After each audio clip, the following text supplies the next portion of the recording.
السلام علیکم ورحمۃ اللہ وبرکاتہ۔ الحمد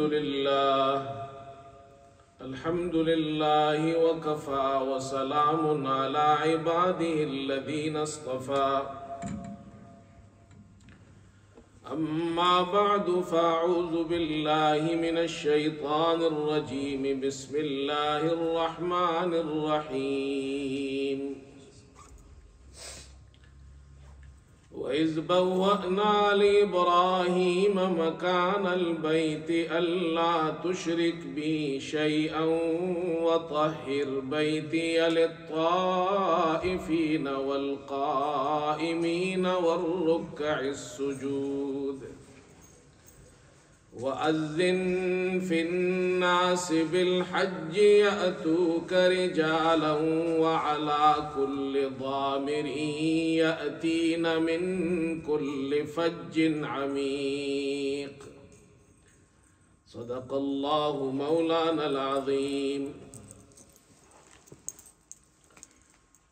بزرگان محترم اور برادران عزیز، حج کے ایام قریب آ رہے ہیں اور دنیا بھر سے حجاج اکرام حج بیت اللہ کے لیے مکہ معظمہ تشریف لے جا رہے ہیں۔ اللہ تعالیٰ سے دعا ہے کہ اللہ تعالیٰ حجاج کرام کو حج مبرور نصیب فرمائے، خیر اور عافیت کے ساتھ اللہ تعالیٰ اس فریضے کی تکمیل کی توفیق نصیب فرمائے، اور ہم سب کو اللہ تعالیٰ بار بار اپنے گھر کی زیارت نصیب فرمائے۔ ہم سب جانتے ہیں کہ اسلام کی بنیاد 5 چیزوں پر رکھی گئی ہے۔ بنی الاسلام علی 5، حضرت صلی اللہ علیہ وسلم نے ارشاد فرمایا اسلام کی بنیاد 5 چیزوں پر رکھی گئی ہے۔ شہادت اللہ الہ الا اللہ وان محمدً عبدہ ورسولہ، پہلی بنیاد اس بات کی گواہی دینا کہ اللہ کے سوا کوئی الہ نہیں اور محمد صلی اللہ علیہ وآلہ وسلم اللہ کے بندے اور رسول ہیں۔ وإقام الصلاۃ، نماز قائم کرنا، وإیتاء الزکاۃ، اور زکوٰۃ ادا کرنا، والحج، اور حج ادا کرنا، اور وصوم رمضان، اور رمضان کے روزے رکھنا۔ ان 5 کو ارکان اسلام کہا جاتا ہے۔ یہ جو ارکان اسلام ہے ان میں نماز، روزہ، زکوٰۃ، حج، یہ جو عبادتیں ہیں ان میں بعض عبادات بدنی عبادات ہے، جیسے نماز بدنی عبادت ہے، روزہ بدنی عبادت ہے، اور زکوٰۃ مالی عبادت ہے، اور حج ایسی عبادت ہے جو مالی اور بدنی عبادت سے مرکب ہے۔ اس میں مال بھی خرچ ہوتا ہے اور بدن سے بھی عبادت ہوتی ہے۔ یہ ایسی عبادت ہے جو مالی بھی ہے اور بدنی عبادت بھی ہے۔ اللہ تعالیٰ نے حج کو ان مسلمانوں پر فرض فرمایا جو بیت اللہ تک جانے کی استطاعت رکھتے ہیں اور زندگی میں ایک مرتبہ حج کرنا فرض ہے۔ وَلِلَّهِ عَلَى النَّاسِ حِجُّ الْبَيْتِ مَنِ اسْتَطَاعَ إِلَيْهِ سَبِيلًا، اللہ کے لیے لوگوں پر بیت اللہ کا حج کرنا فرض ہے جو وہاں تک جانے کی طاقت رکھتا ہو۔ وَمَنْ كَفَرَ فَإِنَّ اللَّهَ غَنِيٌّ عَنِ الْعَالَمِينَ، اللہ تعالیٰ فرماتے ہیں جس نے انکار کیا یعنی حج نہیں کیا، ترک حج کو، حج نہ کرنے کو اللہ نے یہاں تعبیر فرمایا ہے کفر سے،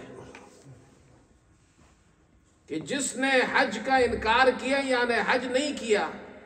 وَمَنْ كَفَرَ، فرمایا وَمَنْ كَفَرَ، یہ نہیں کہا وَمَنْ تَرَكَ، جس نے حج چھوڑ دیا، فرمایا جس نے حج کا انکار کیا، کفر کیا، فَإِنَّ اللَّهَ غَنِيٌّ عَنِ الْعَالَمِينَ، اللہ تعالیٰ عالمین سے بے نیاز ہے، غنی ہے، اللہ کو ہماری عبادات کی ضرورت نہیں ہے، فائدہ تو ہمارا ہے اس میں۔ میرے دوستو، حج کی بڑی فضیلتیں آئی ہیں۔ جن پر حج فرض ہو گیا ہے وہ پہلی فرصت میں حج ادا کرے، تاخیر نہیں کرنی چاہیے اس میں کہ میں بوڑھا ہو جاؤں گا، ریٹائرڈ ہو جاؤں گا تب حج ادا کروں گا۔ بڑھاپے میں کیسے حج کے ارکان ادا کرے گا؟ چلنے پھرنے سے معذور ہوگا، تکلیف ہوگی۔ یہ تو ایسی عبادت ہے جو جوانی میں کرے، اللہ نے طاقت بھی دی ہے، مال دولت دی ہے، جوانی میں یہ حج کا فریضہ ادا کرے۔ اور زندگی میں ایک مرتبہ اللہ نے فرض کیا ہے۔ فضیلتیں کتنی ہیں اس حج کی، اللہ اکبر۔ آپ صلی اللہ علیہ وسلم نے ارشاد فرمایا، من حج للہ فلم یرفث ولم یفسق رجع کیوم ولدتہ امہ، جس نے اللہ کے لیے حج کیا اور اس حج میں کوئی بے حیائی کی بات نہیں کی اور کوئی فسق اور گناہ کا کام نہیں کیا، تو وہ حاجی صاحب حج کر کے اس طرح لوٹتا ہے، گناہوں سے اس طرح پاک صاف ہو جاتا ہے جیسے اس کی ماں نے اسے آج کے دن جنا تھا۔ جیسے چھوٹا بچہ وہ معصوم ہوتا ہے، حاجی صاحب اللہ پاک اس کو اس طرح پاک صاف کر کے واپس لوٹاتے ہیں۔ حضرت عائشہ رضی اللہ تعالی عنہا نے عرض کی، یہ بخاری اور مسلم میں روایات ہے، اے اللہ کے رسول، ہم تو یہ سمجھتی ہیں کہ جہاد سب سے افضل عمل ہے، کیا ہم جہاد نہ کریں؟ آپ صلی اللہ علیہ وسلم نے ارشاد فرمایا کہ افضل جہاد حج مبرور ہے، ولیکن افضل الجہاد، آپ نے فرمایا سب سے افضل جہاد الحج المبرور، وہ حج مبرور ہے۔ اور حج مبرور کیا ہے؟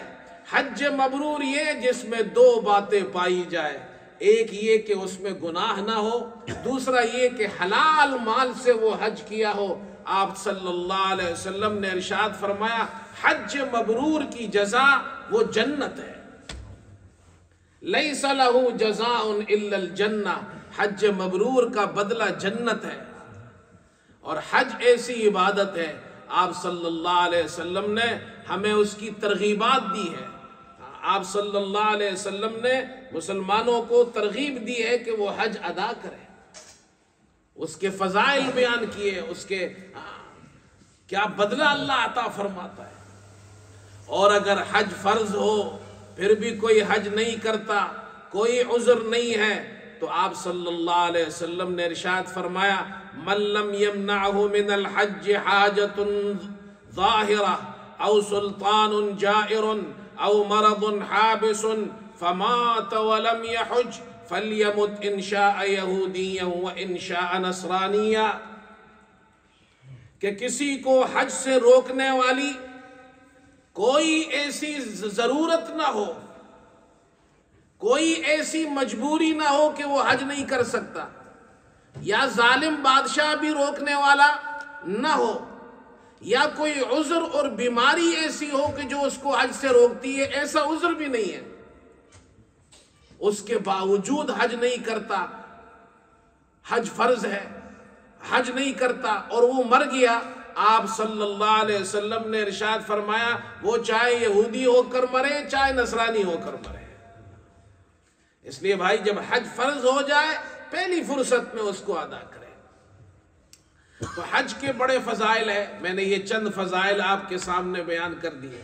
اور ایک فائدہ حج کا یہ بھی دیکھیے، دیکھو دنیا میں آپ گھر پر پیسہ لگائے پیسہ کم ہوتا ہے، لوگ گھروں پر لاکھوں روپیہ لگاتے ہیں، شادیوں پر لگاتے ہیں پیسہ کم ہوتا ہے، گاڑی خریدے پیسہ کم ہوگا، مکان بنائے پیسہ کم ہوگا، شادی پر لگائے پیسہ کم ہوگا۔ لیکن حج اور عمرہ ایسی عبادت ہے، آپ جتنا پیسہ اس پر لگاتے ہیں دنیا میں ایسا آدمی نہیں ملے گا جو یہ کہے میں نے حج پہ پیسہ لگایا، عمرے پہ لگایا، میرا پیسہ کم ہو گیا۔ اللہ اس کے فقر کو حج اور عمرے سے ختم کر دیتا ہے، یہ حج کی برکات ہے۔ حج کے فضائل کے ساتھ ساتھ میرے دوستو حج کے مسائل بھی ہیں۔ اب اس جمعے میں تو حج کے مسائل تفصیل سے بیان تو نہیں ہو سکتے جمعے کی تقریر میں، تو الحمدللہ ہماری مسجد میں ہم یہاں جو عام ہفتے کے دن ہے اس میں روزانہ ظہر کے بعد ہم حج کے دنوں میں حج کے مسائل بیان کرتے ہیں۔ یہ اس لیے بیان کرتے ہیں کہ جو لوگ حج پر جا رہے ہیں وہ حج کے مسائل سیکھ کر جائیں تاکہ ان کا حج خراب نہ ہو۔ ہاں البتہ کچھ باتیں ایسی ہیں جو میں آج عرض کرنا چاہتا ہوں، ضروری مسائل ہیں۔ ایک بات یہ یاد رکھیے، حج کے مسائل کے اندر بعض مسائل ایسے ہیں جن میں مرد اور عورتوں میں فرق ہے۔ حج دونوں ادا کرتے ہیں، مرد بھی ادا کرتے ہیں، عورتیں بھی ادا کرتی ہیں۔ کچھ مسائل ایسے ہیں جو مردوں کے لیے کچھ اور ہیں، عورتوں کے لیے کچھ اور ہے، اور اس بعض مسائل میں ہم غلطی کرتے ہیں، حجاج کرام غلطی کرتے ہیں، اس کا خیال نہیں رکھتے۔ تو حج کے اندر عورتوں اور مردوں کے مسائل میں 5 بڑے فرق ہیں۔ نمبر 1، جب حاجی صاحب حج کا احرام باندھتے ہیں تو تلبیہ شروع کرتے ہیں، نیت کرتے ہیں اور تلبیہ شروع کرتے ہیں۔ تلبیہ کیا ہے؟ لبیک اللہم لبیک لبیک لا شریک لک لبیک ان الحمد والنعمت لک والملک لا شریک لک۔ مرد حضرات یہ تلبیہ زور سے پڑھیں گے اور خواتین یہ تلبیہ آہستہ پڑھے گی، اتنی آواز سے پڑھے کہ خود سن لے، لیکن زور سے خواتین تلبیہ نہیں پڑھیں گی۔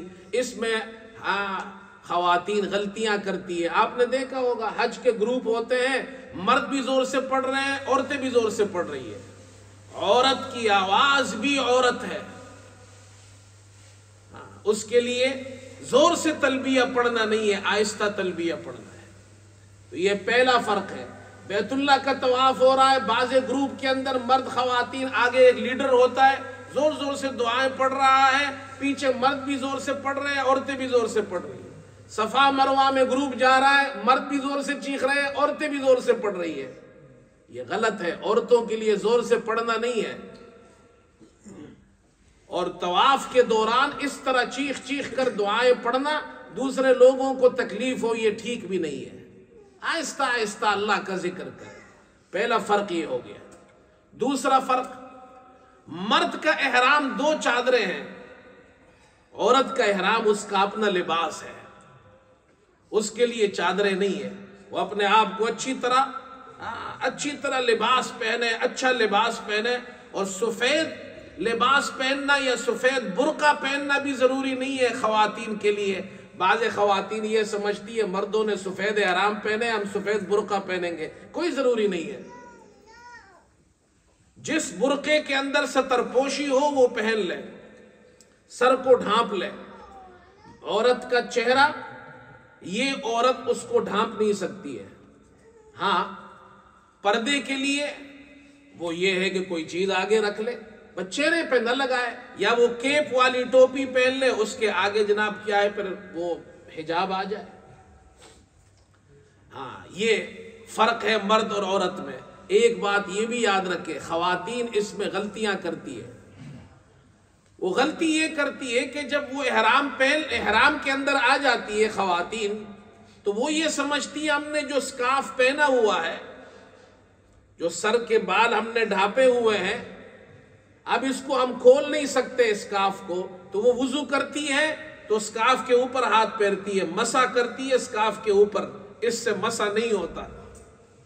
مسح کے لیے ضروری ہے بالوں پہ مسح کرے، تو وہ سکارف کے نیچے سے ہاتھ اندر کر کے مسح کرنا پڑے گا۔ اگر خواتین نے اوپر مسح کیا سکارف پر تو مسح نہیں ہوا۔ مسح وضو میں فرض ہے، جب وضو نہیں ہوا تو نماز بھی نہیں ہوگی، وضو نہیں ہوا طواف نہیں ہوگا، جب طواف نہیں ہوا تو عمرہ نہیں ہوگا، طواف نہیں ہوا تو حج نہیں ہوگا۔ کتنا اہم مسئلہ ہے۔ 2 فرق ہو گئے۔ تیسرا فرق، مرد جب طواف شروع کریں گے تو استباع کریں گے، طواف کے اندر، طواف کے 7 چکروں میں یہ جو دایاں ہاتھ ہے اس کو کور نہیں کریں گے، احرام کی چادر یہاں سے نکال کر اس بائیں کندھے پر ڈال دیں گے، یہ ہاتھ دایاں ہاتھ مرد کا کھلا رہے گا طواف میں، اس کو استباع کہتے ہیں۔ عورتوں کے لیے یہ نہیں ہے احرام میں اور طواف کے اندر، اور مرد بھی صرف طواف میں یہ ہاتھ کھلا رکھیں گے۔ ہمارے یہاں بعض حاجی صاحب ادھر آکسفورڈ سے احرام پہنا انہوں نے اور بیت اللہ پہنچے، یہاں آکسفورڈ سے لے کر بیت اللہ تک یہ ہاتھ کھلا ہوا ہے، یہ سنت کے خلاف ہے، صرف طواف میں کھلا رکھنا ہے۔ 3 فرق ہو گئے۔ چوتھا فرق، طواف کے اندر مرد حضرات کے لیے سنت ہے کہ رمل کرے، پہلے 3 چکروں میں اس طرح چلیں گے، کندھوں کو ہلاتے ہوئے جیسے پہلوان چلتے ہیں، یہ سنت ہے، خواتین کے لیے یہ نہیں ہے۔ 5واں فرق، جب صفا مروہ کی سعی کرتے ہیں تو وہاں ایک جگہ ہے اور اس کے اندر ہری لائٹ، گرین لائٹ لگی ہوئی ہے، اس جگہ پر مرد حضرات ذرا دوڑتے ہیں وہاں، لیکن خواتین وہاں نہیں دوڑیں گی، خواتین اسی طرح آرام سے چلیں گی۔ اس میں بھی خیال رکھیں، بعض خواتین بھی دوڑ رہی ہوتی ہے، اگرچہ حضرت ہاجر جو حضرت اسماعیل کی والدہ ہے وہ وہاں دوڑی تھی، اور اللہ نے ان کی اس دوڑ کو اتنا پسند کیا کہ حج کے اندر اسے ایک عمل بنا دیا، حج کا رکن بنا دیا، سعی بیت صفا مروہ کی۔ لیکن مرد حضرات دوڑتے ہیں، خواتین نہیں دوڑتی، اگرچہ یہ عمل کیا کس نے تھا؟ عورت نے کیا تھا۔ تو بھائی اگر عورتیں یہ کہے جی عمل عورت نے کیا حضرت ہاجرہ نے اور آپ مرد دوڑ رہے ہیں، ہم عورتوں کو منع کر رہے ہیں، اس کی وجہ یہ پردہ پوشی کے لیے ہے، خواتین کا ستر ہے اس میں۔ اور حضرت ہاجرہ جب دوڑی تھی تو اس وقت وہ اکیلی تھی، وہاں مرد نہیں تھے، تو ایسی صفا مروہ کی سعی تو ہو نہیں سکتی مردوں کے لیے کہ وہ سعی کرے اور مرد نہ ہو وہاں، مرد تو ہوتے ہیں، تو ان کی ستر کے لیے ان کو دوڑنا نہیں ہے۔ جب وہ آہستہ چلے گی تو جو ثواب مردوں کو دوڑنے پہ مل رہا ہے، عورتوں کو وہی ثواب آہستہ چلنے پہ مل رہا ہے۔ یہ 5 فرق ہو گئے، بات سمجھ میں آئی؟ اللہ اکبر۔ اچھا ایک بات اور بھی درمیان، یہ میں مختصراً چند اہم باتیں عرض کر رہا ہوں، ایک بات اور بھی عرض کر دوں جو آج کل ہم سے بہت سے لوگ یہ مسئلہ پوچھتے ہیں۔ بعض لوگ جو حج پر جاتے ہیں یا جو عمرے پر جاتے ہیں وہ یہ مسئلہ پوچھتے ہیں، اب آج کل وہاں قانون یہ بنایا گیا ہے کہ بیت اللہ کا طواف جو مطاف میں نچلے حصے میں جو طواف کرتے ہیں وہ صرف ان لوگوں کو اجازت ہے جنہوں نے احرام کی چادریں پہنی ہو، یعنی عمرہ کرنے والے، جو عمرہ کرنے یا حج کرنے جا رہے ہیں انہوں نے احرام پہنا ہے تو ان کو مطاف میں جانے کی اجازت ہے۔ باقی آپ کو نفلی طواف کرنا ہے تو وہ مطاف میں جانے کی اجازت نہیں ہے۔ اب لوگ کیا کرتے ہیں، وہ ویسے ہی احرام کی چادریں پہن لیتے ہیں، نیت عمرے کی نہیں ہے، صرف چادریں پہن لی ہے تاکہ پولیس والے دیکھیں یہ احرام میں ہے تو مجھے نیچے مطاف میں جانے دیں۔ کیا یہ کرنا جائز ہے؟ تو بھائی میں اپنی بات آپ سے کہتا ہوں، مجھ سے کسی نے کہا جی فلاں مولوی صاحب نے کہا ہے کہ یہ جائز ہے، طواف ہو جاتا ہے۔ دیکھو طواف قبول کرنا یا قبول نہ کرنا یہ مولوی کا کام نہیں، یہ اللہ کا کام ہے۔ اللہ کرے اللہ آپ کے سارے طواف قبول کرے، ہم تو یہ دعا کرتے ہیں۔ جو اس طرح چیٹنگ کر کے حرام پہن کر جاتے ہیں اللہ ان کے بھی طواف قبول کرے، ہم تو یہ دعا کرتے ہیں۔ لیکن دیکھو میں آپ کو ایک بات بتاتا ہوں، یہ ایڈوائزڈ ہے۔ ایڈوائز کیا ہے ہماری طرف سے؟ وہ یہ ہے خیر خواہی کی بات کرنی چاہیے۔ میں تو ایسا طواف نہیں کروں گا کہ عمرے کا احرام نہ ہو ویسے ہی دھوکہ دینے کے لیے احرام پہن لو اور نیچے جا کر طواف کرو، میں ایسا نہیں کروں گا۔ وجہ کیا ہے؟ پہلی بات تو یہ ہے کہ اس میں دھوکہ ہے۔ وہاں سعودی حکومت نے یہ قانون اس لیے بنایا ہے تاکہ عمرہ کرنے والوں کو تکلیف نہ ہو، باقی حضرات اوپر کرے طواف۔ دوسری بات یہ ہے حضرت صلی اللہ علیہ وسلم نے اور صحابہ کرام نے جو طواف کیا ہے عمرے اور حج کے علاوہ، نفلی طواف کی بات کر رہا ہوں، نفلی طواف میں کبھی انہوں نے احرام نہیں پہنا۔ نفلی طواف کے لیے احرام کی چادریں نہیں ہیں، اور ان کو اپنے آپ کو حاجیوں اور عمرہ کرنے والوں کی طرح ظاہر نہیں کرنا ہے۔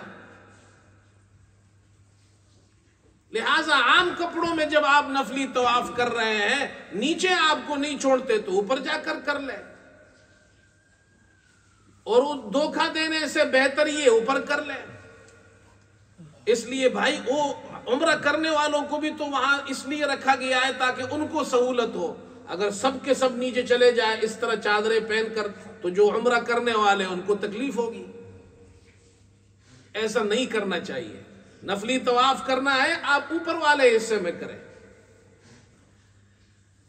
ایک بات یہ ہو گئی۔ اسی طرح ایک بات یہ بھی ہے، جب عمرہ کرنے جاتے ہیں اور حج کرنے جاتے ہیں، بیت اللہ پر نظر پڑ جائے تو کیا دعا مانگے؟ یہ بھی لوگ پوچھتے ہیں۔ پہلی نظر بیت اللہ پر پڑ جائے، اللہ دعاؤں کو قبول کرتا ہے۔ ہم کون سی دعا مانگے؟ مولوی صاحب سے، امام صاحب سے، مفتی صاحب سے مسئلہ پوچھتے ہیں، ہم سے بھی لوگ پوچھتے ہیں۔ تو ہمارے بزرگ یہ فرماتے ہیں، اللہ والے یہ فرماتے ہیں، جب بیت اللہ پر نظر پڑ جائے دعا قبول ہوتی ہے۔ کون سی دعا مانگے؟ فرمایا یہ دعا مانگو، اے اللہ میں آپ سے جو بھی دعا مانگوں میری ہر دعا کو قبول فرما۔ اور یہ دعا قبول ہو گئی تو آپ کی ہر دعا قبول ہوگی۔ ہر دعا مانگے، یہ دعا مانگے، اے اللہ میں آپ سے جو دعا مانگوں میری ہر دعا کو قبول فرما۔ پھر یاد رکھو حج کے اندر کیا دعائیں مانگنی ہے۔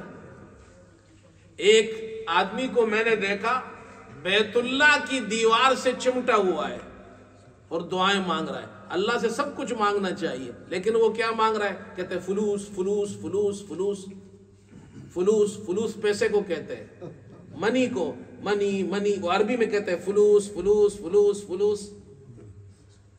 ٹھیک ہے بھائی اللہ سے مانگو، لیکن حاجی بن کر آئے ہو، حج کرنے آئے ہو، صرف فلوس مانگ رہے ہو،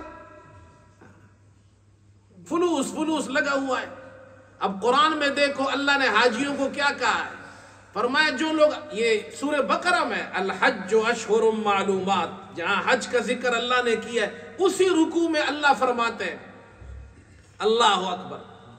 کچھ لوگ ایسے ہیں، فَمِنَ النَّاسِ مَن يَقُولُ رَبَّنَا آتِنَا فِي الدُّنْيَا وَمَا لَهُ فِي الْآخِرَةِ مِنْ خَلَاقٍ۔ بعض حاجی تو ایسے ہیں جو اللہ سے دعائیں مانگتے ہیں، اللہ دنیا ہمیں، ربنا آتنا فی الدنیا، اس دنیا میں ہمیں یہ مال اور دولت عطا فرما، دنیا عطا فرما، اور کچھ نہیں مانگتے، بس فلوس فلوس یہی مانگ رہے ہیں۔ اللہ فرماتے ہیں ان کے لیے آخرت میں کوئی حصہ نہیں۔ وَمِنْهُمْ مَنْ يَقُولُ رَبَّنَا آتِنَا فِي الدُّنْيَا حَسَنَةً وَفِي الْآخِرَةِ حَسَنَةً وَقِنَا عَذَابَ النَّارِ۔ کچھ حاجی صاحب ایسے ہیں جو اللہ سے 3 دعائیں مانگتے ہیں، اے اللہ دنیا میں حسنہ عطا فرما، آخرت میں حسنہ عطا فرما، جہنم کے عذاب سے ہمیں بچا لے۔ اللہ سے حسنہ مانگو، دنیا میں بھی حسنہ، آخرت میں بھی حسنہ۔ اللہ دنیا میں حسنہ کیا ہے؟ دنیا میں حسنہ یہ اللہ اپنی بندگی کی توفیق ہمیں نصیب فرما۔ آخرت میں حسنہ کیا ہے؟ اے اللہ ہمیں جنت نصیب فرما، جہنم سے ہمیں بچا۔ یہ دعائیں مانگے، دنیا بھی مانگو آخرت بھی مانگو۔ یہ دعائیں مانگنی چاہیے بھائی اللہ سے، اپنی قبر کی فکر ہو، اپنی آخرت کی فکر ہو۔ اچھا ایک بات اور بھی مسئلہ بیان کر دوں، یہ میں وہ مسائل بیان کر رہا ہوں، وہ حاجی صاحب کو تو باقی مسائل چلو پڑھ لیتے ہیں، یہ ان باتوں کا بعض مرتبہ خیال نہیں ہوتا۔ ان میں سے ایک بات یہ ہے، زمزم جب کا پانی ہے وہاں، اللہ نے یہ چشمہ وہاں پیدا کیا ہے، کب پیدا کیا؟ حضرت اسماعیل علیہ السلام کے زمانے سے جب وہ بچے تھے، ان کے والد ابراہیم علیہ السلام ان کو اور ان کی والدہ کو وہاں انہوں نے لا کر چھوڑ دیا۔ اللہ نے وہاں ان کے ذریعے یہ چشمہ بھی پیدا فرمایا، جگہ بھی آباد فرمائی، شہر بھی بن گیا، بعد میں انہوں نے اللہ کا گھر تعمیر کیا۔ اس کو زمزم کا پانی کہتے ہیں، زمزم کا چشمہ کہتے ہیں۔ اب یہ زمزم یہ مبارک پانی ہے، برکت والا پانی ہے، اور زمزم خوب پیے، خوب زمزم پیے۔ زمزم کا ایسا پانی ہے کہ اللہ نے اس کے اندر شفا رکھی ہے۔ کچھ سالوں پہلے ہمارے یہاں اس مسجد میں ایک ڈاکٹر ہم نے ان کو بلایا تھا، وہ جرمن کے تھے، جرمنی کے، اور انہوں نے، وہ غیر مسلم ڈاکٹر ہیں، انہوں نے ہماری اس مسجد میں پھر بیان بھی کیا، لیکچر دیے انہوں نے زمزم پر۔ ان کا ایک مسلمان دوست وہ زمزم کا پانی لایا تھا، تو وہ زمزم کا پانی اس کے پاس آفس میں رکھا اور وہ بھول گیا، چلا گیا۔ اس کو معلوم ہوا، اس نے بتایا کہ یہ زمزم کا پانی ہے، تو اس نے، ڈاکٹر نے اس پہ ریسرچ کی، زمزم کے پانی پہ، اور اس نے وہ ریسرچ یہاں ہمیں دکھائی بھی اپنی، اور ریسرچ کے مطابق اس نے کہا یہ دنیا کا، پوری دنیا کا واحد ایسا پانی ہے کہ اللہ نے اس پانی کے اندر ایسے اثرات رکھے ہیں جو صرف پیاس نہیں بجھاتا ہے، بلکہ اللہ نے ایسے اثرات رکھے ہیں کہ بیماری سے شفا بھی ملتی ہے اس میں۔ جرمن ڈاکٹر نے تو ابھی ریسرچ کی ہے، اور اللہ کے رسول صلی اللہ علیہ وسلم نے 1400 سال پہلے ہمیں بتایا ہے۔ تو زمزم کا پانی خوب پیے، حاجیوں کو چاہیے جب وہاں جائے خوب زمزم کا پانی پیے۔ اچھا، زمزم کے پانی کے بارے میں رسول کریم صلی اللہ علیہ وسلم نے ایک حدیث میں ارشاد فرمایا، ماء زمزم لما شرب لہ، جس مقصد کے لیے پیا جائے اللہ وہ کام پورا کر دے گا، خوب پیے۔ اب دیکھو بھائی، عبداللہ ابن مبارک یہ بہت بڑے محدث گزرے ہیں، جب وہ بیت اللہ جاتے تھے اور وہاں زمزم کا پانی پیتے تھے، تو ہے تو وہ محدث، حدیث کے امام ہیں، حدیثیں ان کو یاد ہیں، تو وہ دعا مانگتے تھے زمزم کا پانی پینے سے پہلے۔ وہ کہتے تھے، اے اللہ، ابن ابی الموال نے ہم سے حدیث بیان کی ہے، سند پڑھتے تھے، محمد ابن منقدر سے نے بیان کیا ہے جابر رضی اللہ عنہ سے، اور حضرت جابر رضی اللہ عنہ نے یہ حدیث بیان کی ہے محمد صلی اللہ علیہ وسلم سے، اور محمد صلی اللہ علیہ وسلم نے فرمایا، ماء زمزم لما شرب لہ، جس مقصد کے لیے زمزم پیا جائے وہ پورا ہو جاتا ہے۔ اے اللہ، تیرے حبیب کا یہ ارشاد ہے، میں اس مقصد کے لیے زمزم پی رہا ہوں، میرے قیامت کے دن کی پیاس بجھ جائے۔ کیسے لوگ تھے بھائی، آخرت کی فکر کرتے تھے، تو زمزم کا پانی خوب پیے۔ اچھا، ایک بات اور بھی عرض کر دوں، جو حاجی صاحب حج پر جا رہے ہیں، ہم ان کو چند باتیں بتاتے ہیں، یہ 5 باتیں ہیں، ان 5 باتوں کا خیال رکھیں، آپ کا حج آسان بھی ہوگا، اللہ تعالیٰ آپ کے حج کو قبول بھی فرمائے، تکلیف نہیں ہوگی آپ کو حج میں، آسان حج ہوگا اور صحیح حج ہوگا، درست حج ہوگا۔ نمبر 1، حج کے مسائل سیکھ کر جائے۔ کتنے حاجی میں نے خود دیکھے ہیں، حج پر جاتے ہیں، 5 اسٹار ہوٹلوں میں رہتے ہیں۔ 5 اسٹار ہوٹل میں رہنا منع نہیں ہے، اللہ آپ کو اچھے سے اچھے ہوٹل میں رکھے، اللہ نے طاقت دی ہے، رہے، منع نہیں ہے، لیکن میں ایک بات عرض کر رہا ہوں سمجھانے کے لیے، لاکھوں روپیہ خرچ کرتے ہیں۔ یہاں سے لوگ حج پر جاتے ہیں، 12,000 پاؤنڈ، 14,000 پاؤنڈ، 18,000 پاؤنڈ، 20,000 پاؤنڈ کا حج کرتے ہیں۔ ہمیں بتاتے ہیں ہمارے ساتھی، 14,000، 18,000، 20,000 کا ایک حج، میاں بیوی جا رہے 20,000 کے، 40,000 پاؤنڈ کے 2 حج، مسائل کچھ نہیں معلوم۔ اور وہاں جا کر ایسی غلطیاں کرتے ہیں کہ ان کا حج ہی نہیں ہوتا. بنیادی بڑی بڑی غلطیاں کرتے ہیں. میں آپ کو کیا بتاؤں، ایسے بہت سے واقعات میں نے خود دیکھے ہیں. ایک آدمی کو میں نے مکے میں دیکھا، مسجد حرام سے باہر، اور وہ وہاں اس نے مجھے دیکھا، داڑھی والا تو مولوی صاحب ہے، تو کہا آپ سے مسئلہ پوچھنا ہے. میں کہا پوچھو. کہتے میں ریاض سے آیا ہوں، لیکن میں نے وہاں احرام نہیں باندھا میقات پہ. میقات سے بغیر احرام کے آ گئے یہاں مکہ. اب میں احرام کہاں باندھوں؟ لوگ کہتے ہیں جی مسجد عائشہ چلے جاؤ، وہاں سے احرام باندھ لو. نہیں بھائی، مسجد عائشہ آپ کے لیے میقات نہیں ہے. آپ جب ریاض سے آئے ہیں، وہاں جو میقات آیا وہاں سے احرام باندھنا تھا آپ کو. اب وہ درمیان وہاں سے اس لیے نہیں باندھتے ہیں کہ وہ جناب کیا ہے چھپ کر آتے ہیں، پولیس والے تو چھوڑیں گے نہیں احرام میں. اب مسئلہ نہیں معلوم. اب اس کا آسان مسئلہ یہ ہے، احرام صرف چادروں کا نام نہیں ہے. احرام تو نیت ہے اصل میں. حج کی نیت کرے، عمرے کی نیت کرے، تلبیہ پڑھے، آپ محرم ہو گئے. اب محرم کے لیے سلے ہوئے کپڑے پہننا جائز نہیں ہے. آپ کو چاہیے میقات پر نیت کر لیتے، تلبیہ پڑھ لیتے، آپ محرم ہو جاتے. مکہ پہنچتے تو آپ احرام پہن لیتے. اب درمیان میں جتنے عرصہ آپ نے احرام نہیں پہنا ہے، اگر پورا دن گزرا ہے تو ایک دم دینا پڑے گا. اگر پورا دن نہیں گزرا، چند گھنٹے گزرے تو صدقہ دے دو. دیکھو مسئلہ معلوم ہو تو کتنا آسان ہے. لوگ پیسے خرچ کرتے ہیں، لاکھوں روپیہ، ہزاروں پاؤنڈ، مسئلے نہیں معلوم. تو اس لیے، اور الحمدللہ ہم اپنی مسجد میں ہر سال یہاں حج سے پہلے مسائل بیان کرتے ہیں، اور تقریباً ہر مسجد میں ہر امام صاحب بیان کرتے ہیں. اس لیے حج کے مسائل سیکھ کر جائیں. ہمارے یہاں تو ہم نے کتاب بھی لکھی ہے، اردو میں بھی ہے، انگریزی میں بھی ہے، حجاج کے لیے لکھی ہے. ہماری مسجد میں ہم نے یہاں رکھی ہوئی ہے، مفت ملتی ہے، حاجی صاحب لے جاتے ہیں اپنے ساتھ. نمبر 2، ایسے گروپ میں جائے جس میں علماء ہو، تاکہ آپ کا حج ٹھیک ہو. لوگ یہ تو پوچھتے ہیں کون سا پیکج ہے، کتنے سٹار والا پیکج ہے، کون سا ہوٹل ہے، لیکن کوئی یہ نہیں پوچھتا اس گروپ میں علماء ہے. یہ فکر ہونی چاہیے میرا حج ٹھیک ہو. بات سمجھ میں آ رہی ہے بھائی؟ کتنی باتیں ہو گئی؟ 2 باتیں.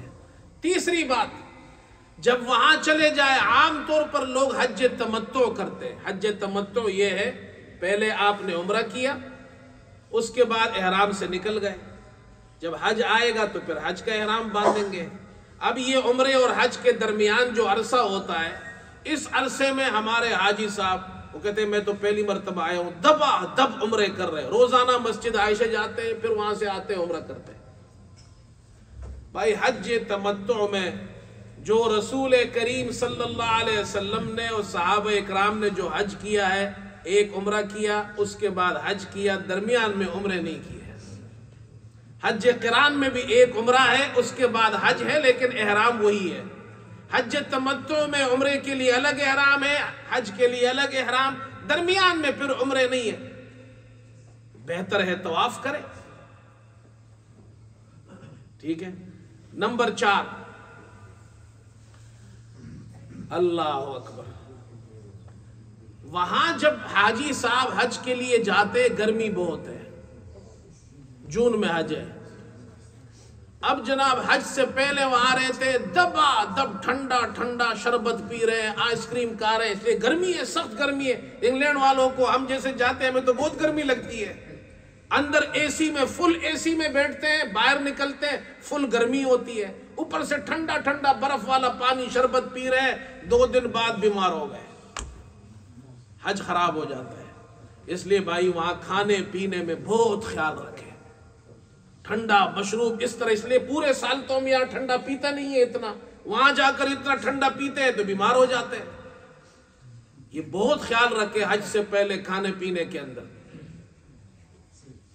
نمبر 5، جو حاجی صاحب حج پر جا رہے ہیں، ہمارا تجربہ ہے اس لیے آپ کو بتا رہے ہیں، احرام کی جو 2 چادریں ہیں آپ کے پاس 2 سیٹ ہونے چاہیے. ایک احرام جو آپ نے پہنا ہو، ایک آپ کے پاس موجود ہو. خدا نہ خواستہ یہ احرام خراب ہو جائے تو آپ دوسرا احرام پہن سکیں.